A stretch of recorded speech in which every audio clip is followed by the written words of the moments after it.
Hello there, world of tankers. Welcome to the channel. I'm your host, Droodles Blitz, and in today's video, we'll be playing in possibly the most overpowered Tier 8 that has been added into the game in a very long time, being the Type 63. To get your hands on this vehicle, you'll have to partake in the Type 63 draw, which requires you to get 3 number 11 mystery balls, and then you will get all of these rewards here. Now, I spent $50 on mystery balls on my main account this morning, did not get a single number 11. Does that mean the drop chance for number 11 is harder? I don't know. But what I do know is that if you want to get your hands on this vehicle, chances are it's not as easy as you think. But in today's video, I will be showcasing how easy this tank is to play. The Type 63, well, I know it very well from World of Tanks PC, which I actually have on that game, and now I have it on this game. Let's start off with the statistics. The tank's DPM is pretty average for the heavies category, 3027, nothing crazy. Same for the damage per shot, 320. Again, pretty average. Penetration is good, 283 on the premium AP, which means you're going to butter through basically everything, and 237 on the standard. So it's got really good levels of pen, and it only loses 30 damage per shot when loading premium shells. Goes from 320 to 290. If we compare that to a different type of vehicle with the same style of alpha, let's get like another 300 and 2010 style alpha gun, E75 TS goes from 310 to 260. So you can definitely see that loading gold in this vehicle is much less punishing, just like the Type 71 and the rest of these Japanese style vehicles. What's really stupid about this tank is the gun depression. It has 12 degrees. You can't see it right now because my forehead's blocking it, but if I move my camera right here, 12 degrees of gun depression. Yeah, 12 degrees. And not only does it have 12 degrees of gun depression, but the turret armor is absolutely insane on this tank. And it's not just the armor. This vehicle also has a power to weight ratio of 19 and achieves a top speed of 44. So it's fast and it has, well, ridiculous armor. Let's show the gun depression, guys. Yeah, what the heck. Now, you do have weak spots. You got these little boxes in the back, but literally all you have to do is turn the turret up, and now they're no longer weak spots. So this is what 280 mils of premium AP looks like on the turret. Let's get a tier 10 out here. How about we get a Concept 1B loading gold? This is what a Concept 1B sees when firing on the tank. The upper plate is 447, turret cheeks are 406. Okay, that's not enough. How about we get like a tier 10 tank destroyer? Jagdpanzer with gold. This is what a Jagdpanzer sees. Oh, well, let me put on enhanced armor. There you go. It's almost enough to get a bounce from a Jagdpanzer, and you can't even fight it. There is not a single tier 9 tank destroyer which will be able to cut through you hull down.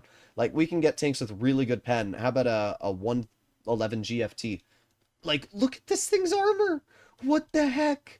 It's insane. Even on flat ground, it has pretty good armor. The upper plate's about 240, and the turret's still 300 thick. This tank is going to be insane. Yeah, I don't even know what to say. So let's put on enhanced armor. Let's get into some gameplay and see what the Type 63 is able to do. This is going to be the most dominating ridgeline heavy in the game. And I don't know, I'm scared. I'm scared about this tank. I'm really scared because I think that if played by a skilled player, it's definitely going to adjust the balance of the game a bit.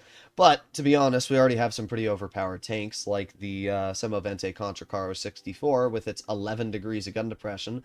The Vipera also has 11 degrees, and both of those tanks are still just as capable as this vehicle. So I'm not going to sit here and say that this tank is going to break the balance of Tier 8, but it's just another vehicle to add into the list of game-breaking tanks, right? That's really all I gotta say. So hopefully we'll get into a battle here shortly. I am dying to see how this tank plays because I've known about it coming into the game for a while, but I obviously haven't had the opportunity to play it until today.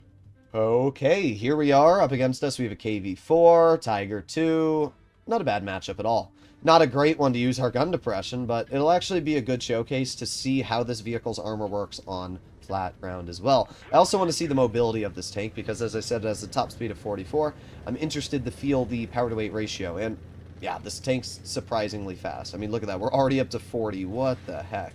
Yeah, this is not a slouch. So we're going to go wide here, and the reason why is because I can work this spot very well, right? I can use this ridgeline here, and I'm actually going to move up aggressive. I don't think anybody's been spotted here so far. Okay, there's the enemy Tiger. We're going to probably get penned by the Tiger, unless he just allows me to back up. We have the VK on the one side of us, but that's not really a problem. Let's aim it on the ISU. Nice, 269. So realistically, what we can do here is we can just chill on this ridge like this, and yep, there you go. I mean, 12 degrees. What are you going to do to counter me? The answer is nothing. The gun also, I just realized, has combat stabilization. I didn't even notice that until now, but yeah, it does. Well, there's an ISU. That is some of the highest pen values in the game. Let's see if an ISU can pen me hull down. Oh, well.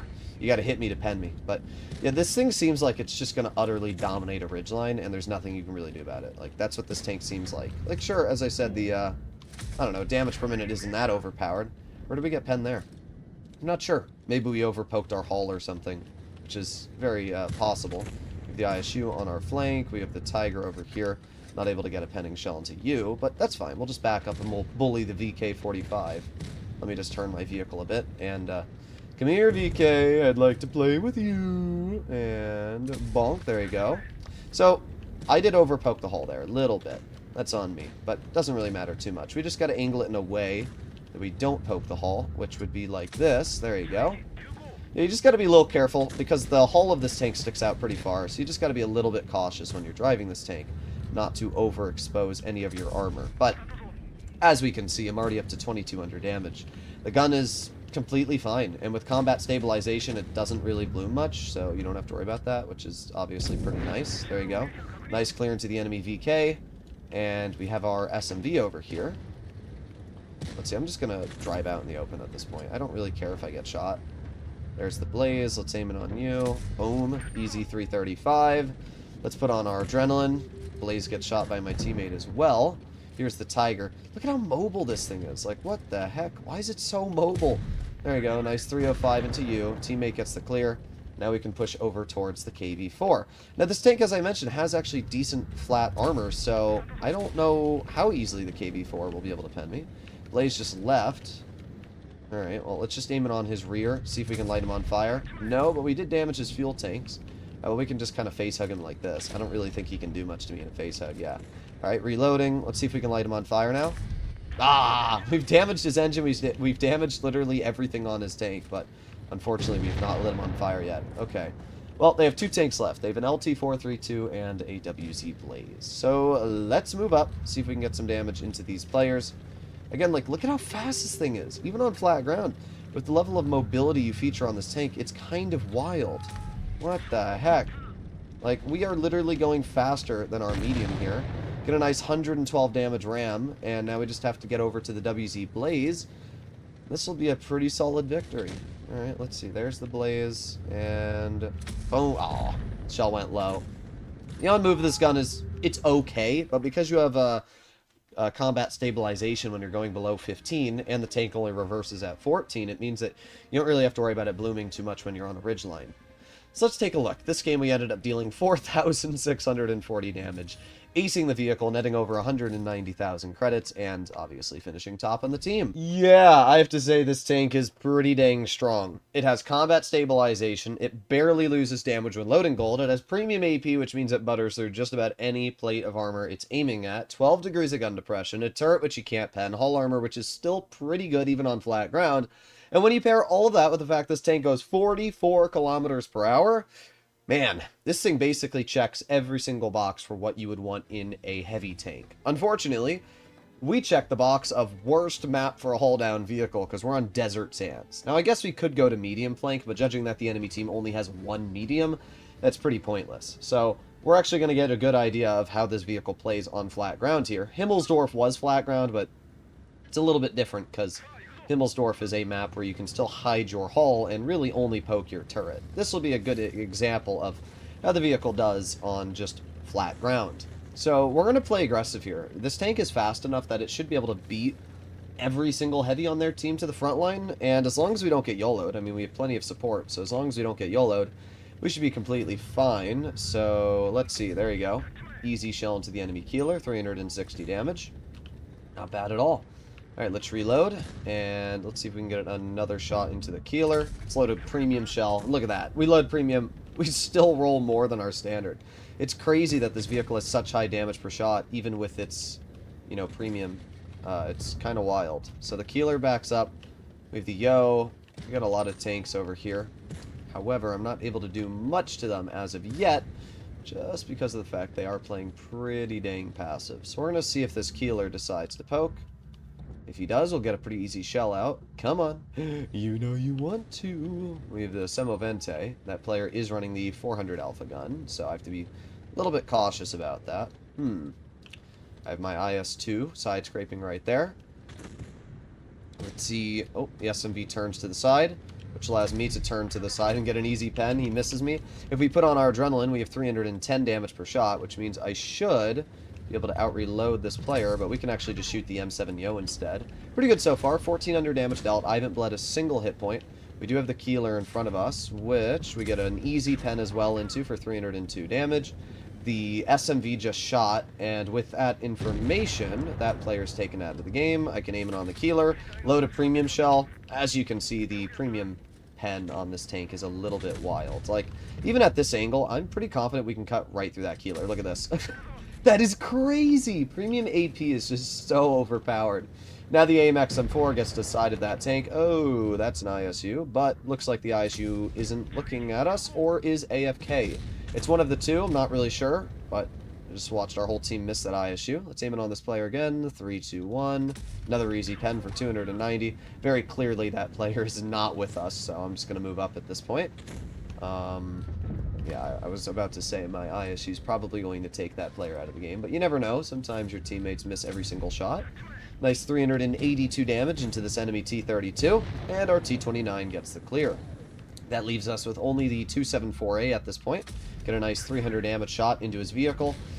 Yeah, this player's just cooked. I wonder if we can ram him for 40. 2! That's awful. But we won. We did another 3k plus damage game. It shows even on flat ground, the Type 63 does completely fine. Like, sure, the hull armor's not great, but as long as you aren't actively putting yourself in a problematic situation, you can still do fine. 3,500, we're going to net a lot of credits here. 110,000. This thing has a really good credit coefficient. That is exactly what I want. Get a 1,200 damage ammo rack into the 252. Well, we are hopefully on a map that we can actually fight people hull down. I'm going to ping for my team to go all the way to the hull down spot. Please, please give me a hull down game, guys. I have played legitimately like 10 games in the Type 63 now, and they've been fine battles. I just haven't gotten a map that's hull down. There are so many hull down maps in Blitz. You have Malinovka, which is a really good one. You have Normandy, you have Dead Rail, you have Mines, you have Port Bay on the heavy flank. There are legitimately like half the maps in the game are hull down. Even Castilla has hull down positions. And the game has given me the most flat, useless maps possible. And it's making me lose my mind just a little bit. But it's okay, because I think we have finally gotten a map where we can use our gun depression and we can get some shells into the enemy. So here we go. This should be the perfect spot right here. This area is honestly perfect, because from this position we can chill, we can shoot enemy tanks that poke, we can miss enemy tanks too. Ah, we're getting shot in the side by the Rom Panther. How exciting. Alright, let's aim it on the T-34. Easy pen, 277. The funny part is that T-34 realistically cannot pen me. But what I will do is I'm going to aim it on that Rom Panther really quickly. Okay. You'll notice that the combat stabilization is very nice on this tank. It gives me the ability to aim in these super quick shots without actually having to move much. We've already done 900 damage, which is pretty good. Our team's doing a solid job over there as well, which is obviously pretty important. Let's aim it on that T-34. Nice. Another 290. What's funny is I don't lose damage loading gold, so I can literally just spam gold into the enemy, and it really makes no difference. We can poke this, still completely haul down. Another nice shot into the T-34. It did look like we have a T-44-100 rolling behind us, so I'm going to turn around and see if we can deal with this player. So let's get... Okay. I will say the gun's very derpy. Like, a lot more derpy than it should be, but it's fine. We're going to reload. This time we will get a pen into the T-44. There you go. Nice 450 damage. Reloading again. 5 more seconds left. God, look at this thing's gun depression, though. This is wild. This T-44, not really sure why this player keeps poking this, but it's not going well for you. I'm not sure what the thought process was, but to be honest, I don't think there was much of a thought process. So at this point, we have a Skoda T-56 who's in the back, and it's going to be a really easy win. Unironically, we just haven't really had a spot to work the gun depression. It has plenty of it. I mean, we can see here, like, with this gun depression, I can easily put my tank in any spot, and that's alone really nice. Skoda backs up, and we can use some gun depression right here. Let's aim it on that Škoda. God, that premium pen is so good. The ability to pen the upper plate of that tank is crazy. Now we get shot by the Intrepid, and we're going to aim it on his tank. Let's just load a gold shell. Oh. The gun's weird. Like, it's accurate, but it's also not accurate, if that makes sense. Like, it hits its shots, but it also kind of derps out every now and then just completely misses. And it's not the end of the world. It's just, it's a little goofy, is really the best way to describe it. But, put on our adrenaline. Let's push the Eagle. Come on, and...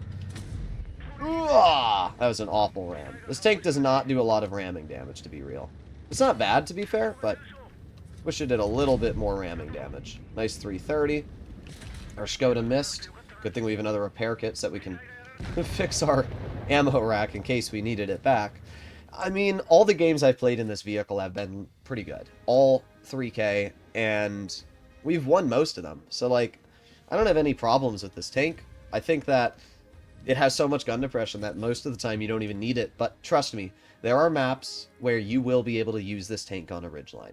And it's going to be insane. While we have not gotten any of those maps, because Wargaming simply refuses to let me use them, if we simply go to, you know, something like Normandy, I'm going to showcase just how much gun depression this is. Like, we can legitimately work the entire mid-hill. Nothing will be able to counter you. That T-34 could not pen us. And that's wild, because the T-34 has over 310 millimeters of premium. Doesn't matter. I mean, you saw how much armor this tank has. So, let's move up to this mid-hill here, and you'll see exactly what we're working with in terms of gun depression. So, what are my opinions on this tank? It's definitely one of the best tier 8s in the game. I mean, any tank that has 12 degrees alone is going to be really good. And then when you pair on a turret that you literally can't pen, DPM that's pretty solid, and premium pen that not only butters through armor, but doesn't even lose damage, it's crazy. I mean, look at this gun depression here. Look at the spot I'm working on this ridgeline. And the fact that I can still shoot any single tank over here, look at this spot. Like, this is crazy. So yeah, the gun depression on this vehicle alone is wild. And then the fact that it has combat stabilization means that it barely blooms when turning the turret. So it's kind of got everything you'd ever want. Let me know in the comments what you guys think about this vehicle. And yeah, I think it's a solid 9 out of 10. It's not the most exciting, but it's definitely a you know, just crazy tank when you're able to use that armor. I'll see you all in the next one. Bye-bye.